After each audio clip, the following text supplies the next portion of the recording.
She had spent years hiding behind beige walls and safe choices until one weekend changed everything and she discovered the woman she was always meant to be, Maya.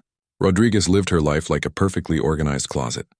Everything had its place, every day followed the same pattern, and surprises were not welcome. At 28, she had built what most people would call a successful life. She worked as a graphic designer at Thompson Marketing, a company known for playing it safe with bland advertisements that never offended anyone. Her apartment reflected her personality perfectly. Beige walls, brown furniture, and not a single item out of place. Even her clothes followed the same rule. Navy blue blazers, white shirts, black pants, and shoes that never made noise when she walked. She had convinced herself that this was what being professional meant. Maya's morning routine never changed. Wake up at 6:30, coffee with exactly 1 spoon of sugar, check emails while eating plain oatmeal, and arrive at the office 15 minutes early. Her coworkers respected her reliability, but none of them really knew her. She preferred it that way. Getting too close to people meant the possibility of disappointment, and Maya had had enough disappointments in her life. Her best friend Lisa was everything Maya was not. Where Maya chose safe colors, Lisa wore bright yellows and deep purples. While Maya planned every detail, Lisa made spontaneous decisions that sometimes led to amazing adventures and sometimes to complete disasters. They had been friends since college, and Lisa was probably the only person who remembered when Maya used to be different. On a rainy Tuesday morning in October, Lisa burst into Maya's office carrying 2 cups of coffee and wearing a grin that Maya immediately recognized as trouble. "I signed us up for something," Lisa announced, setting down the coffee and ignoring Maya's horrified expression. "What do you mean you signed us up for something?" Maya asked, already knowing she wouldn't like the answer. "There's this weekend retreat up in the mountains. It's for artists and creative people. They have painting classes, sculpture workshops, and all sorts of fun activities." Maya felt her chest tighten. "Lisa, you know I don't do things like that. I have work to catch up on this weekend and I don't really paint anymore." "That's exactly why you need this," Lisa said, sitting on the edge of Maya's desk. "When was the last time you did something just because it sounded fun? When was the last time you created something just for yourself?" Maya couldn't remember. In college, she used to spend hours in the art studio, losing herself in colors and textures. She had dreamed of becoming a real artist back then, but life had other plans. After graduation, bills needed to be paid and stable jobs were more important than dreams. "I can't just drop everything and go to some hippie retreat," Maya protested weakly. "It's not a hippie retreat. It's a respected program run by the Mountain View Art Center. Famous artists have been there. And besides, it's only 2 days. Friday evening to Sunday afternoon." Lisa pulled out her phone and showed Maya pictures from the center's website. Beautiful cabins nestled in pine trees, art studios with huge windows overlooking valleys, people laughing around campfires. It looked like something from a magazine about lives Maya would never live. "I already paid for both of us," Lisa said quietly. "Consider it an early birthday present." Maya stared at the photos. Part of her, a part she had buried under years of careful planning, felt a tiny spark of excitement. But the larger part of her, the part that kept her safe and employed and disappointment-free, immediately started listing reasons why this was a terrible idea. What if I embarrass myself? What if I'm terrible at everything? What if the other people think I don't belong there? What if you have fun? What if you remember why you used to love creating things? What if you meet interesting people and have stories to tell? That afternoon, Maya found herself staring at her computer screen without seeing it. She kept thinking about the photos Lisa had shown her. She remembered how it felt to hold a paintbrush, the satisfaction of mixing colors until they were exactly right, the way time seemed to disappear when she was creating something. At lunch, she walked past an art supply store she passed every day but never entered. Today she stopped and looked at the window display. Watercolor sets, sketchbooks, brushes of every size and shape. A sign in the corner advertised weekend painting classes for beginners. Her phone buzzed with a text from Lisa. "The retreat starts Friday at 6. I'll pick you up at 4. Wear something comfortable." Maya stared at the message for a long time before typing back, "What should I bring?" "Just yourself and an open mind. They provide all the art supplies." That evening, Maya stood in her bedroom looking at her clothes. Everything was either work-appropriate or exercise-related. She owned nothing that could be described as something comfortable for a creative retreat. She thought about the people in Lisa's photos, wearing flowing scarves and paint-stained aprons, looking relaxed and happy. On Thursday after work, Maya did something completely out of character. She went shopping. Not her usual efficient grocery run or quick trip to replace worn-out work clothes, but actual browsing in stores she had never entered before. She found herself in a small boutique that sold clothes in colors she never wore. A soft green sweater caught her eye. It was completely impractical. It would show every speck of lint and would never work with her professional wardrobe. But something about the color reminded her of spring mornings and new possibilities. "It looks beautiful with your skin tone," the shop owner said, appearing beside her. "Are you an artist?" Maya almost laughed. "No, I'm definitely not an artist." "Well, you have an artist's way of looking at things. I can tell by how you're seeing the color, not just the sweater." Maya bought the sweater along with a pair of jeans that actually fit well and a scarf that served no practical purpose except to be beautiful. Walking home with her purchases, she felt like she was carrying evidence of a crime. Friday afternoon arrived faster than she expected. Maya had packed and repacked her small suitcase 3 times, trying to find the right balance between being prepared and not looking like she was moving permanently to the mountains. When Lisa honked outside her apartment building, Maya grabbed her suitcase and headed for the door. Then she stopped, went back to her closet, and pulled out the green sweater. She folded it carefully and placed it on top of everything else in her suitcase. As they drove toward the mountains, Lisa chattered excitedly about the weekend ahead. Maya watched the city fade away in the rearview mirror and felt something she hadn't experienced in years: the nervous excitement of not knowing what came next. "You're going to love this," Lisa said, glancing at her friend. "I have a feeling this weekend is going to change everything." Maya nodded, not trusting herself to speak. She had the same feeling, and it terrified and thrilled her in equal measure. For the first time in years, she was about to do something without knowing exactly how it would turn out. The Mountain View Art Center looked nothing like Maya had imagined. Instead of rustic cabins, she found herself looking at a beautiful lodge with huge glass windows and modern sculptures scattered across the grounds. People were already gathering on the front porch, and Maya could hear laughter mixing with the sound of wind through pine trees. "See? I told you it wasn't a hippie commune," Lisa whispered as they grabbed their bags from the car. Maya nodded, but her stomach was still doing flips. Everyone else looked so comfortable, so sure of themselves. A woman with silver hair was showing someone her sketchbook. A man in paint-splattered jeans was setting up an easel in the garden. These were real artists, and Maya felt like she was pretending to be something she wasn't.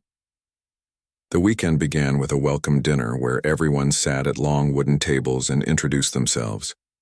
Maya learned that her fellow retreat participants included a retired teacher who had always wanted to learn pottery, a businessman who painted landscapes in his spare time, and a college student who created jewelry from beach glass. "What brings you here, Maya?" asked the retreat director, a kind-looking woman named Patricia who wore colorful scarves and had paint under her fingernails. "My friend thought I needed to get out more," Maya said, earning a few chuckles from the group. "And what's your artistic background?" Maya felt her face grow warm. "I used to paint a little in college, but that was a long time ago. I'm not really an artist anymore." "Once an artist, always an artist," Patricia said with a smile. "Sometimes we just need to remember how to listen to that voice again." After dinner, Patricia gathered everyone in the main studio for what she called the weekend challenge. The room was filled with easels, canvases, and more art supplies than Maya had seen in years. The smell of paint and possibility filled the air. "This weekend I want each of you to create something that scares you a little bit," Patricia announced. "Not scary like a horror movie, but scary because it's honest. Scary because it shows something real about who you are." Maya felt her chest tighten. She had spent years avoiding anything that felt too real or too honest. Safe was better. Predictable was better. "Don't worry about technique or making something perfect," Patricia continued. "Worry about making something true. By Sunday afternoon, you'll each share one piece that represents a step outside your comfort zone." That night, Maya lay in her narrow bunk bed listening to Lisa's excited whispers about all the projects she wanted to try. Maya stared at the ceiling and wondered what she had gotten herself into. Saturday morning started with a breakfast of fresh fruit, homemade bread, and coffee that tasted better than anything Maya made at home. Then came the first workshop, painting your inner landscape. Maya found herself standing in front of a blank canvas with a palette full of colors she never would have chosen for herself. Bright oranges, deep purples, warm yellows that reminded her of sunsets she had stopped noticing years ago. "Don't think about what you're painting," the instructor said. "Just let your brush follow your feelings."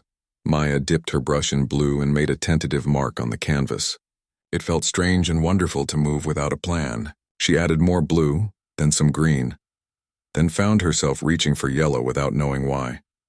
Around her, other people were lost in their own creations. The businessman was painting angry red slashes across his canvas. The retired teacher was creating delicate flowers in soft pastels. Maya looked at her own work and saw something that looked like water, and sky and hope all mixed together. "That's beautiful," said a voice. Behind her, Maya turned to see a man about her age, studying her painting with genuine interest. He had kind eyes behind wire-rimmed glasses and wore a faded blue shirt that looked soft from many washings. "I'm David," he said. "I've been watching you work, and you paint like someone who used to spend a lot of time creating things." Maya felt herself blushing. "Not really. I mean, I used to, but that was a long time ago." "What happened? Did someone tell you that you weren't good enough?" The question hit Maya like a physical blow. She remembered her college professor, the one who had looked at her final project and suggested she consider a more practical career path. She remembered her parents, who had been relieved when she got the job at Thompson Marketing instead of pursuing her art degree. "Something like that," she said quietly. "Well, whoever said that was wrong. You have a natural sense of color and movement. Look at how you've made this blue feel alive." Maya looked at her painting with new eyes. The blue did seem alive, like water in motion or sky before a storm. She had created that without even thinking about it. The afternoon brought a sculpture workshop using clay and natural materials found around the retreat grounds. Maya walked through the forest collecting smooth stones, interesting pieces of bark and leaves that caught the light in unusual ways. She found herself at a small stream that ran behind the main building. The water was so clear she could see every pebble on the bottom. She sat on a fallen log and started arranging her collected materials, not trying to make anything specific, just playing with shapes and textures. "This is where I come when I need to think," said a familiar voice. Maya looked up to see David approaching with his own collection of forest treasures. "I hope I'm not taking your spot." "There's room for two," he said, settling on the log beside her. "Besides, creative energy is better when it's shared." They worked in comfortable silence for a while, David building something that looked like a tiny house, while Maya arranged stones in patterns that pleased her eye. The sound of moving water and rustling leaves created a peaceful soundtrack. "Can I ask you something?" David said eventually. "What do you do when you're not here pretending you're not an artist?" Maya laughed despite herself. "I design advertisements for a marketing company. Nothing exciting. Mostly logos for insurance companies and flyers for grocery stores." "That's still creative work." "Not really. Everything has to be safe, boring, forgettable. The goal is to never make anyone feel anything too strongly." "And is that what you want? To never make anyone feel anything strongly?" Maya looked at the stone pattern she had created. Without realizing it, she had arranged them in a spiral that seemed to pull the eye inward, toward a single bright white stone at the center. It was simple but somehow powerful, like it meant something important. "I used to want to make people feel things," she admitted. "I used to think that was the whole point of creating anything." "What changed?" Maya picked up the white stone and turned it over in her hands. "I guess I got scared. Scared of failing, scared of not being good enough, scared of wanting something I might never have. And now," Maya looked at David's kind face, then at her stone spiral, then at the forest around them full of natural beauty that existed without worrying about being good enough. "Now I'm starting to remember why I loved making things in the first place." As the sun began to set, they walked back to the main building together. Maya carried her stone spiral carefully in her hands, surprised by how much it meant to her. For the first time in years, she had created something that felt honest and true. That evening, as the group gathered around a campfire to share stories and roast marshmallows, Maya found herself actually participating in conversations instead of just listening politely. She told David about her college art classes, and he shared his own story of returning to painting after years of working as an accountant. "It's funny how life takes us away from the things we love," he said, "and then somehow brings us back to them when we're ready." Maya nodded, thinking about the green sweater still folded in her suitcase. About the art supply store window she had looked at with longing, about all the small signs she had ignored that told her something was missing from her carefully organized life. As she fell asleep that night, Maya could still feel the texture of clay under her fingernails and smell the forest in her hair. For the first time in months, she was excited about what tomorrow might bring. Sunday morning came too soon. Maya woke up feeling different, though she couldn't quite name what had changed. The mountain air smelled like pine and possibility, and for the first time in years, she didn't immediately reach for her phone to check emails. Lisa was already up, sitting by the window and sketching the view of the valley below. "Good morning, artist," she said with a grin. "Don't start," Maya said, but she was smiling too. The final workshop was called Authentic Self-Expression, and Patricia had set up stations around the studio with different materials. Paints, pastels, clay, fabric, even a collection of old magazines for collage work.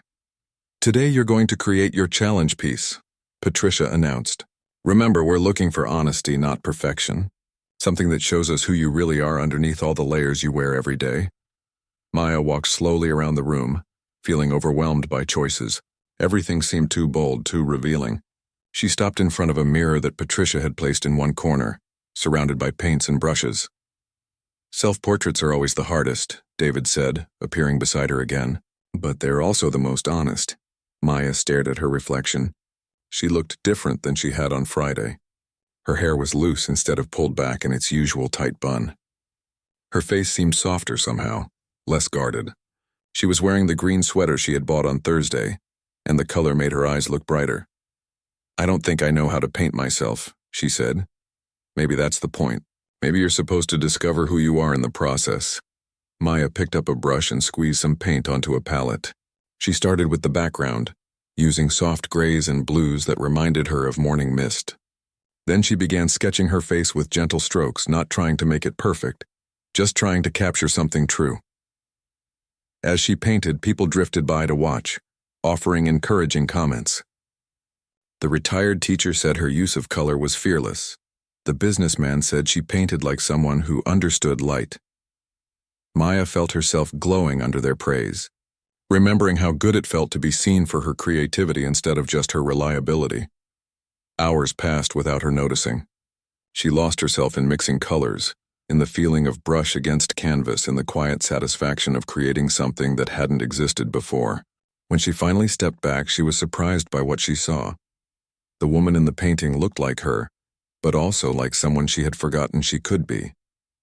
This painted Maya had bright eyes full of curiosity instead of worry. Her expression was open and confident instead of carefully controlled. She looked like someone who took chances, who followed her dreams, who wasn't afraid to take up space in the world. "Wow," Lisa breathed, appearing at her shoulder. "Maya, that's incredible. Is that really how you see yourself?" Maya studied the painting, tilting her head. "I think it might be how I want to see myself." "Then why don't you?" The question hung in the air between them. Maya thought about her beige apartment, her safe job, her careful routines that never left room for surprises. She thought about all the times she had chosen security over adventure, predictability over passion.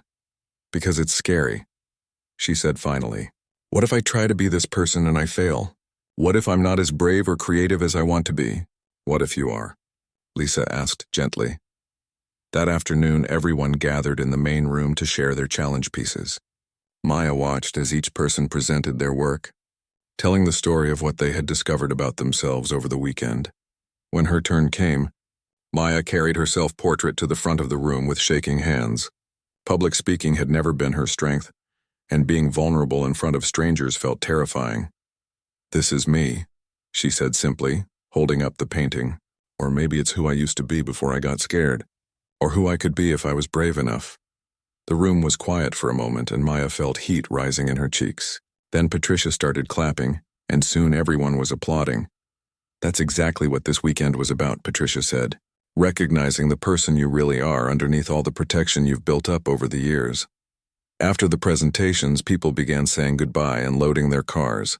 Maya found herself moving slowly, not wanting the weekend to end. She knew that tomorrow she would have to go back to her regular life, her regular job, her regular routines.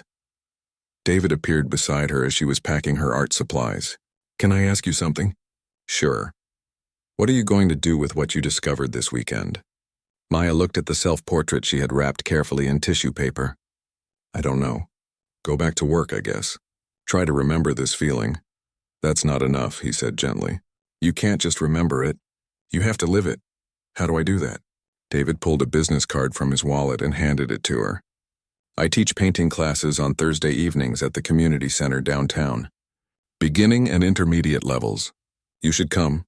Maya stared at the card. I'm not ready for that. I'm still just a beginner. Everyone's a beginner at something. The question is whether you're willing to be a beginner who's trying or a beginner who's hiding. The drive home was quiet. Lisa sensed that Maya needed time to think, so she played soft music and didn't try to fill the silence with chatter. Maya watched the mountains fade away in the rearview mirror and felt something like grief. Back in her apartment that evening, Maya looked around at her beige walls and brown furniture with new eyes. Everything looked smaller somehow, duller. She unwrapped her self-portrait and propped it against the kitchen counter, then stepped back to look at it. The painted Maya stared back at her with those bright, confident eyes. It was like having a conversation with someone she wanted to become. Maya pulled out her laptop and Googled art classes near me. She found David's community center program and read the description twice. Then she found other classes: watercolor workshops, figure drawing, pottery for beginners. A whole world of creative opportunities she had never noticed before. She thought about Patricia's words. Once an artist, always an artist. Sometimes we just need to remember how to listen to that voice again. Maya opened her email and began typing. Hi, I met you at the Mountain View retreat this weekend. I'd like to know more about your Thursday painting classes. She hesitated before hitting send, her finger hovering over the mouse. This felt like stepping off a cliff. But then she looked at her self-portrait again, at the woman who wasn't afraid to take chances. She clicked send. Then she did something completely unexpected. She went to her closet and started pulling out clothes. Not just any clothes, but all the boring, safe beige and navy blue pieces that made up 90% of her wardrobe. She piled them on her bed, staring at the mountain of fabric that represented years of hiding. Maya thought about the green sweater that had felt so bold when she bought it, and how natural it had felt to wear it at the retreat. She thought about the woman in her painting, who looked like someone unafraid of color, unafraid of being noticed. She grabbed her keys and headed for the door. There were stores still open, and tomorrow was Monday. She was going to need something to wear to work. Something that felt more like the person she was becoming and less like the person she used to be. As she walked down the street toward the boutique where she had bought the green sweater, Maya felt the same nervous excitement she had experienced on Friday afternoon. She was about to do something without knowing exactly how it would turn out. For the first time in years, that felt like exactly the right place to be. Monday morning arrived with all the weight of reality. Maya stood in front of her mirror wearing a soft coral blouse she had bought the night before, paired with dark jeans instead of her usual business pants. The color made her skin glow, but she felt exposed like she was wearing a costume. Her phone buzzed with a text from David. Thursday class starts at 7. Looking forward to seeing you there. Maya smiled despite her nerves. She had committed to something, and for once backing out didn't feel like an option. At work, the changes were immediately noticed. Her coworker Janet did a double take when Maya walked in. Wow, you look different. Did you do something to your hair? Just trying something new, Maya said, settling at her desk and opening her computer. Her inbox was full of the usual requests. A new logo for a law firm that wanted to look trustworthy but approachable. A brochure for a dental practice that needed to seem professional yet friendly. The same safe, boring projects that had filled her days for years. But today something felt different. Instead of automatically reaching for the standard templates and color schemes, Maya found herself sketching ideas that were bolder, more interesting. When she designed the law firm logo, she used deep blues and elegant curves instead of the typical black text on white background.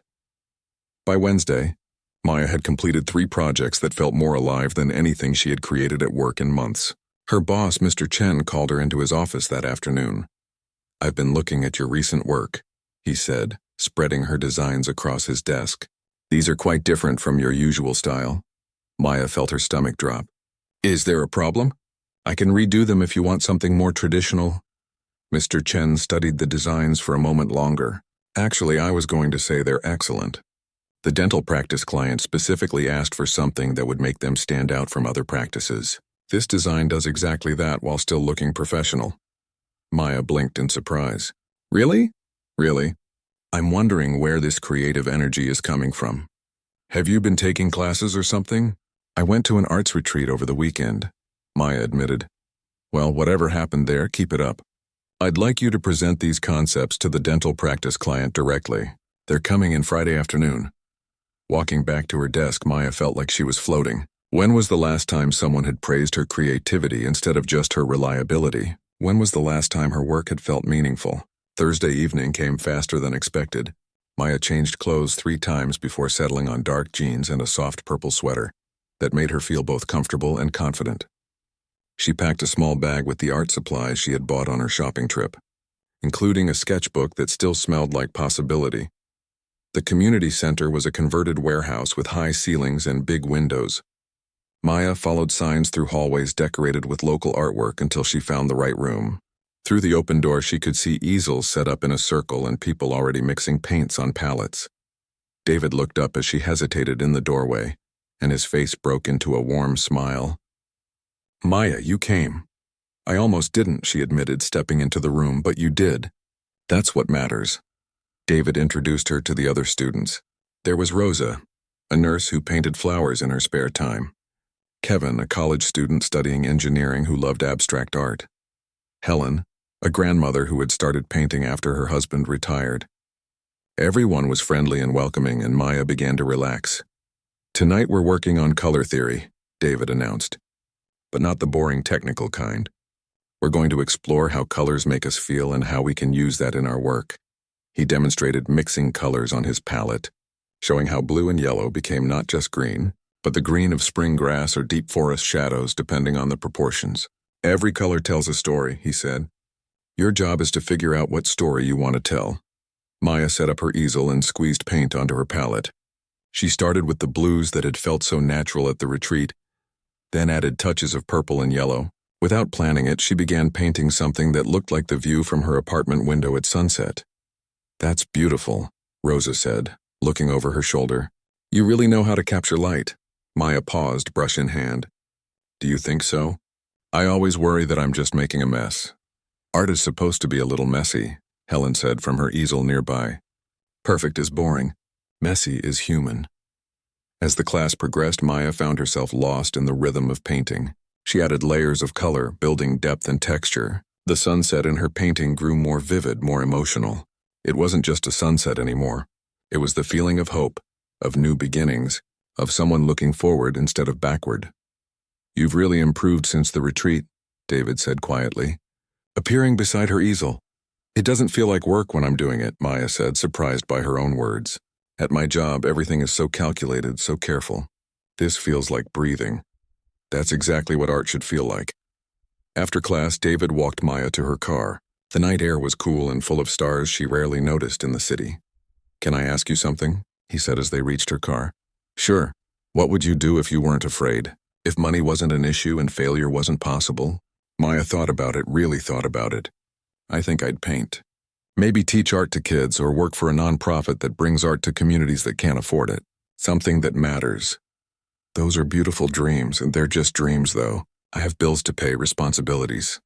David leaned against her car, looking thoughtful. What if they didn't have to stay dreams? What if you could find a way to move toward them, even if it took time?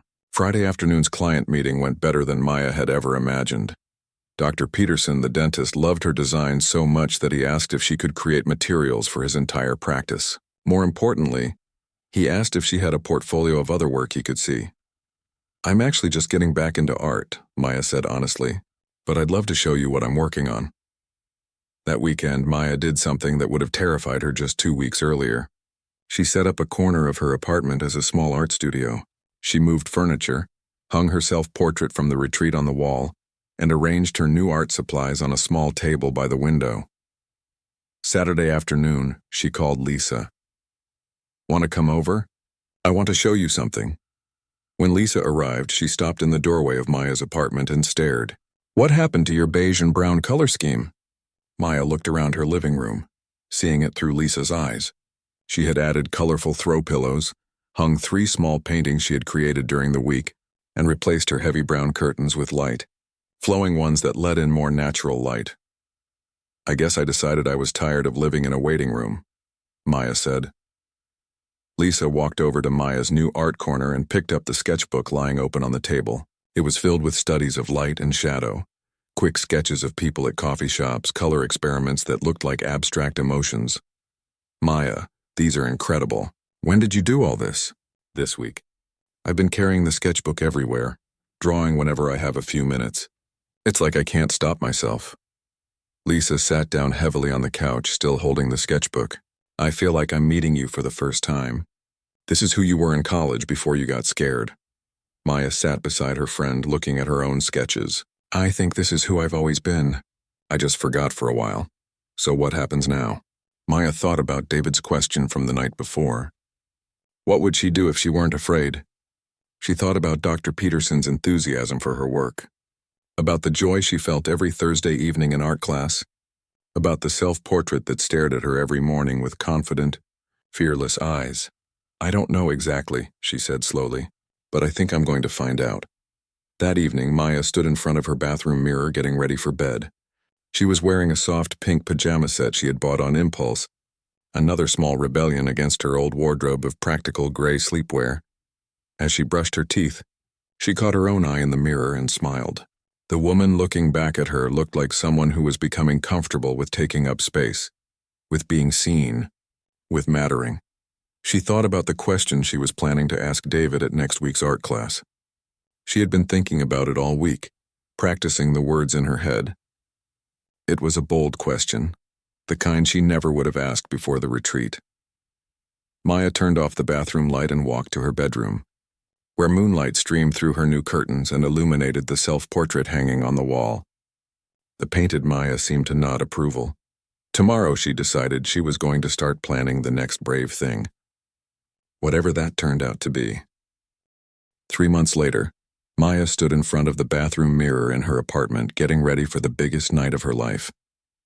She was wearing a flowing emerald dress she had fallen in love with at a boutique downtown, something she never would have chosen 6 months ago. The color made her eyes sparkle with confidence she was still getting used to.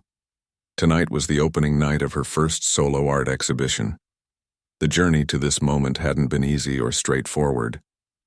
After that transformative weekend at the retreat, Maya had made changes gradually, like a person learning to walk again after being in bed for too long. First came the Thursday art classes, which became the highlight of her week.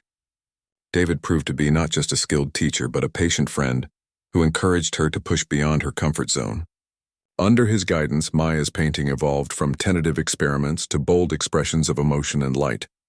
Then came the conversation with Dr. Peterson that changed everything. When he saw her growing portfolio, he didn't just want to hire her for his dental practice. He wanted to commission a series of paintings for his new wellness center, pieces that would help patients feel calm and hopeful. It was Maya's first paying art job in over 6 years. Word spread quickly in their small city.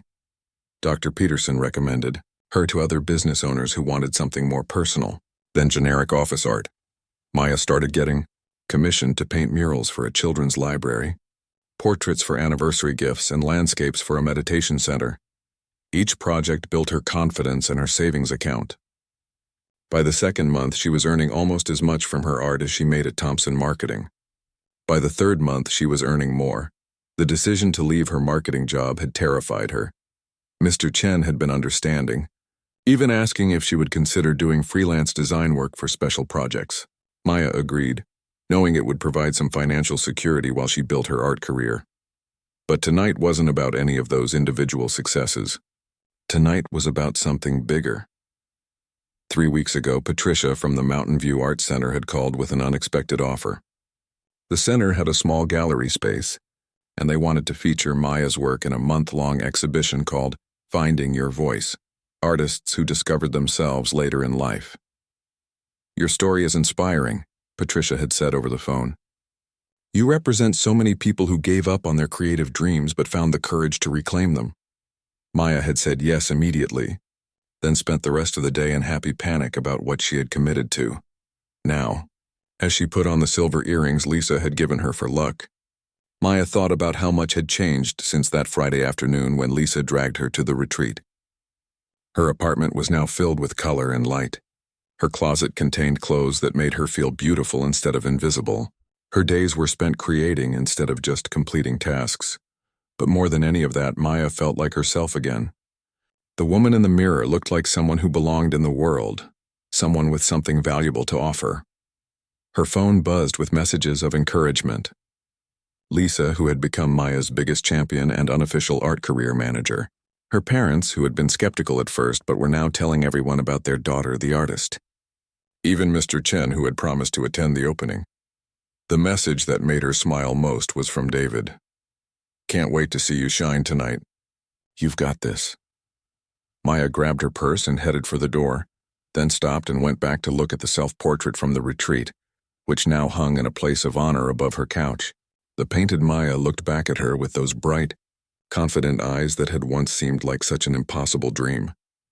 "Well," Maya said to the painting, "I guess we did it." The Mountain View Art Center looked magical in the evening light.